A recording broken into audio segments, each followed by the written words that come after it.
그린지방이 오디오북. 겨울은 이름을 묻지 않는다.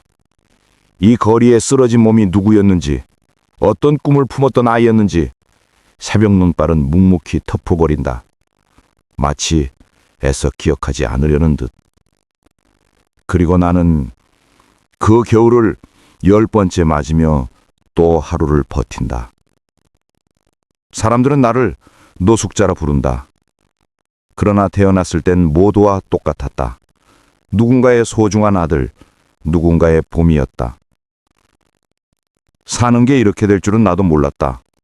한 가정의 가장이었고 직원이 8명 있는 작은 회사를 운영했으며 아내는 나를 믿었고 아이들은 나를 자랑스러워했다. 그래서 삶이 이렇게 한순간에 뒤집힐 수도 있다는 것을 몰랐다.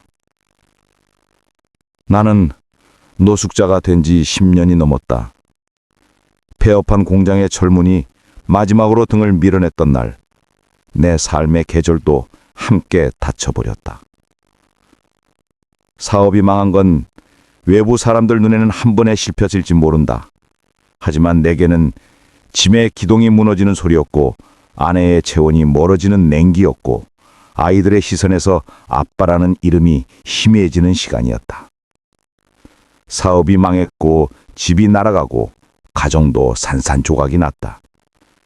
집을 잃고 대출이 쌓이고 전화벨 소리는 빚 독촉으로만 울렸다. 아내는 지쳤다. 아들은 나를 피했고 딸은 아빠, 언제 다시 집으로 돌아와? 라고 물었다. 그 말이 마지막이었다. 나는 돌아가지 못했다. 돌아갈 자리를 잃어버렸기 때문이다. 그렇게 나는 언제부턴가 집이 아니라 화장실 문이 잠기지 않는 지하철역에서 하루를 보냈다. 노숙은 선택이 아니라 시간이 만든 굴레였다. 10년 노숙을 하고 나면 세상 보는 눈이 조금 달라진다. 사람들은 우리를 거지, 냄새나는 사람이라 말한다. 어떤 이는 코를 막고 지나가고 어떤 이는 눈길조차 주지 않는다.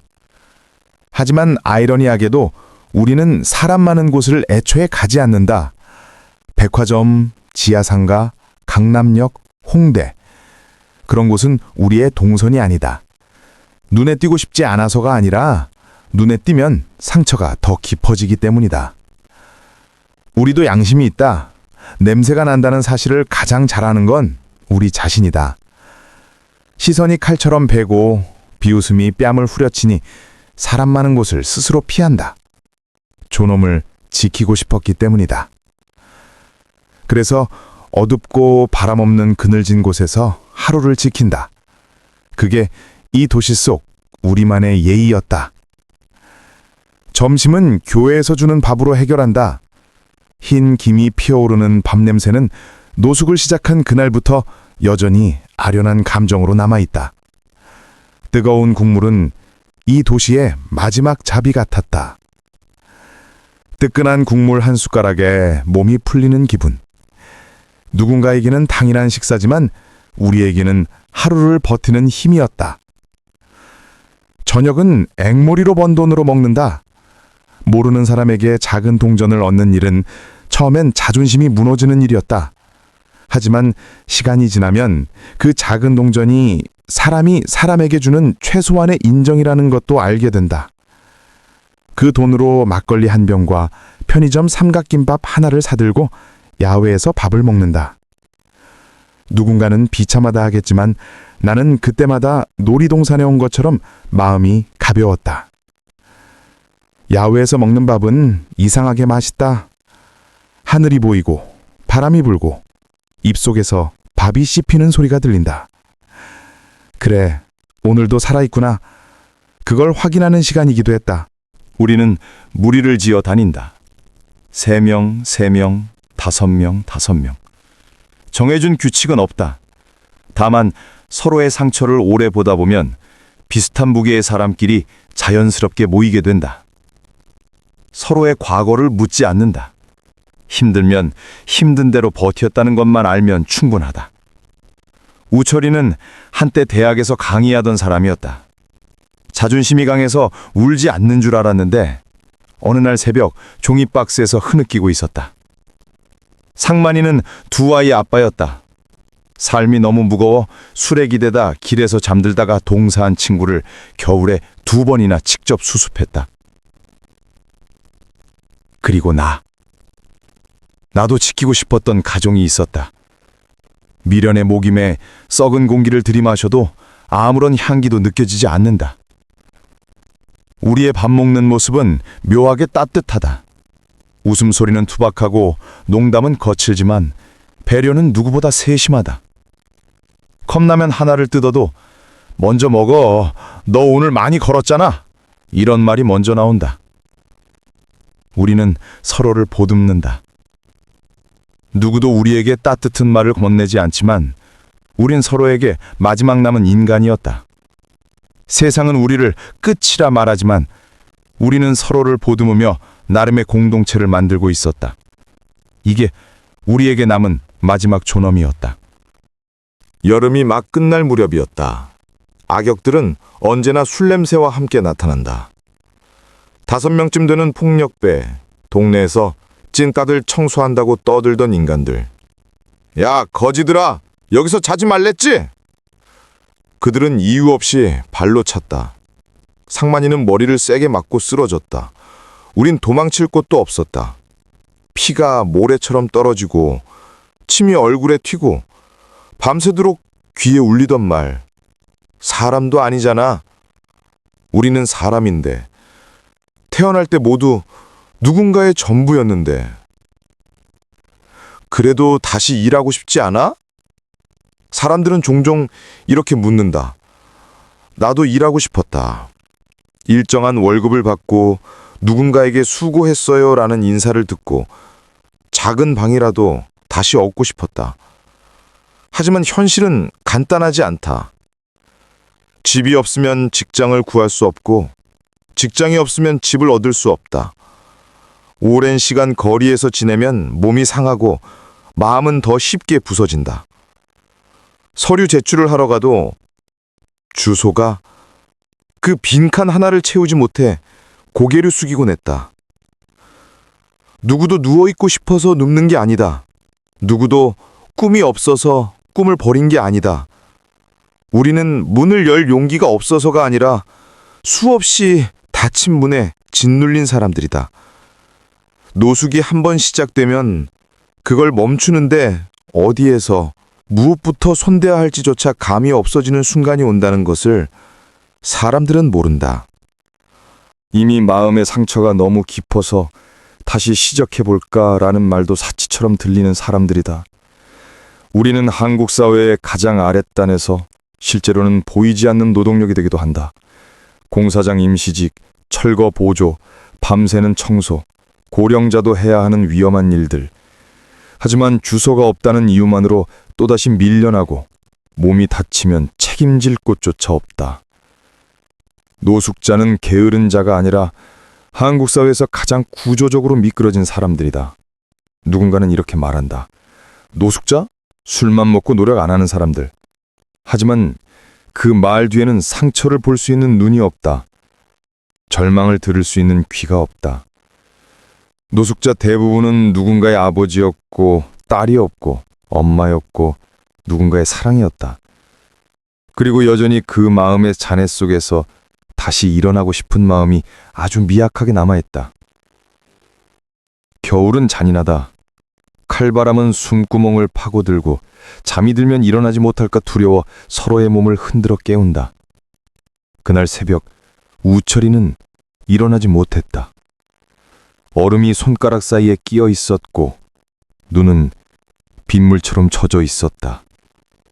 우린 그의 몸을 데우며 울었다. 가난한 사람의 죽음은 뉴스에도 SNS에도 올라오지 않는다.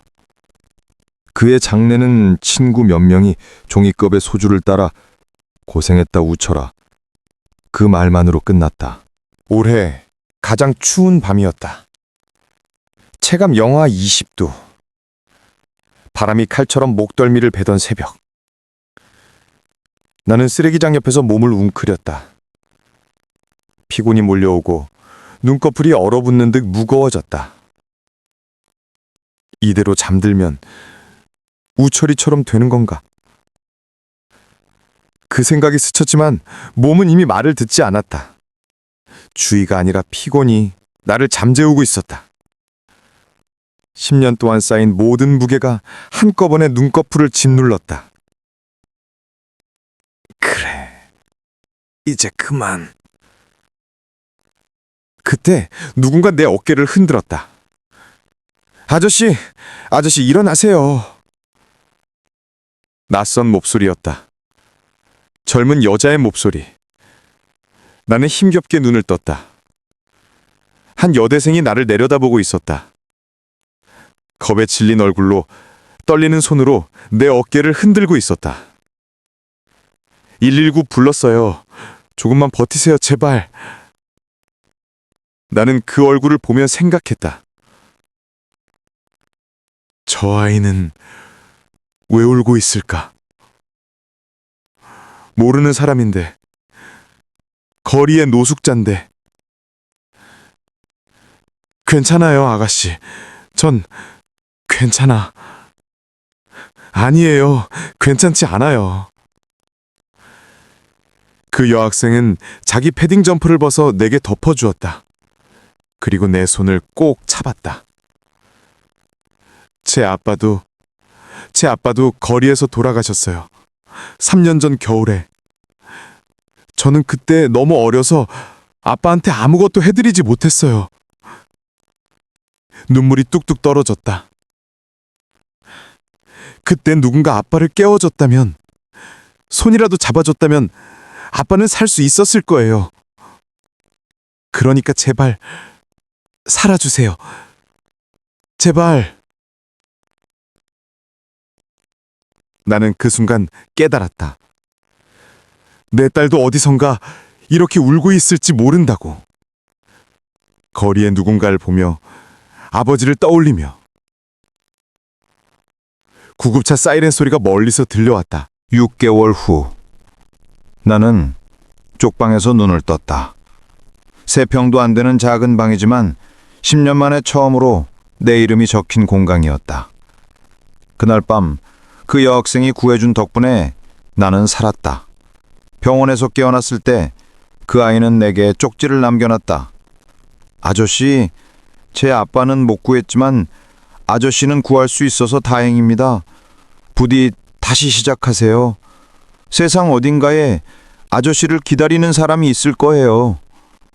그 쪽지를 읽고 나는 울었다. 그리고 결심했다. 한 번만 더 해보자. 구청의 자활 프로그램에 신청했다. 쪽방을 얻었다. 청소 일을 시작했다. 매일 새벽 4시에 일어나 지하철역을 청소했다. 오늘도 새벽 청소를 마치고 돌아오는 길에 나는 거리에 쓰러져 있는 노숙자 한 명을 발견했다. 젊은 남자였다. 나는 주저없이 달려가 그를 흔들어 깨웠다. 형님, 일어나세요. 여기서 주무시면 안 돼요. 그는 힘없이 눈을 떴다. 그 눈빛을 나는 안다. 10년 전 내 눈빛과 똑같았다. 괜찮아요. 그냥 좀 자게 해주세요. 안 괜찮습니다. 나는 내 도시락을 꺼내 그에게 건넸다. 일단 이거 드세요. 그리고 혹시 일하실 생각 있으세요? 우리 청소팀에서 사람 구하거든요. 제가 말씀드려 볼게요. 그는 멍하니 나를 쳐다봤다. 그리고 눈물을 흘렸다. 저 같은 사람도 할 수 있을까요? 저도 했는걸요? 나는 웃으며 그의 손을 잡아 일으켜 세웠다. 그날 밤 나는 쪽방 구석에서 낡은 지갑을 꺼냈다. 10년 동안 품속에서 지켜온 지갑.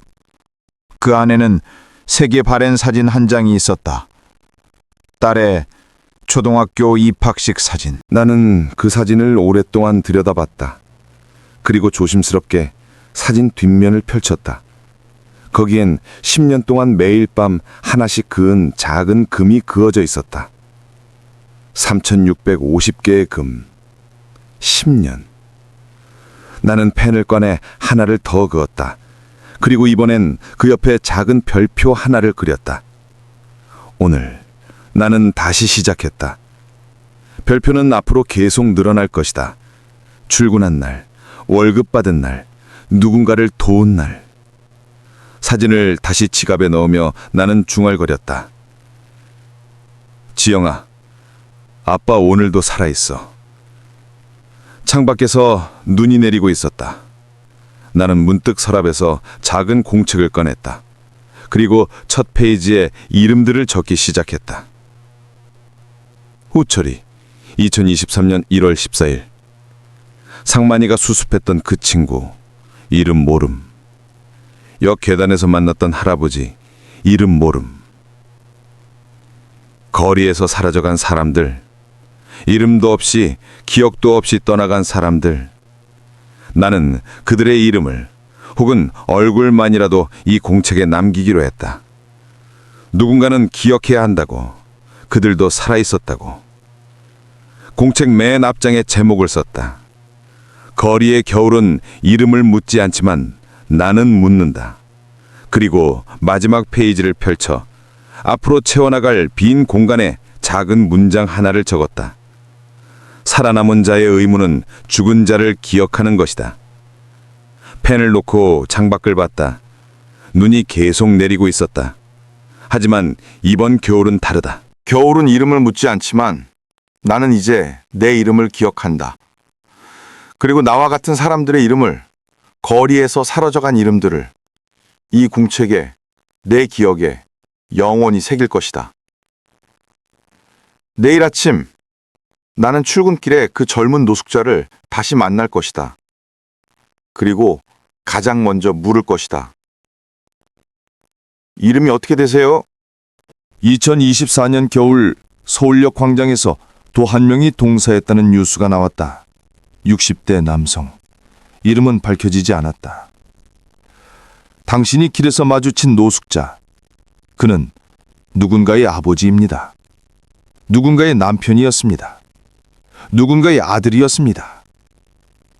그리고 무엇보다 여전히 살아있고 싶어하는 사람입니다. 부디 외면하지 말아주세요. 작은 관심이 한 사람의 겨울을 녹일 수 있습니다. 거리의 겨울은 이름을 묻지 않지만 우리는 그들의 이름을 기억해야 합니다. 그들도 우리와 같은 사람이니까요.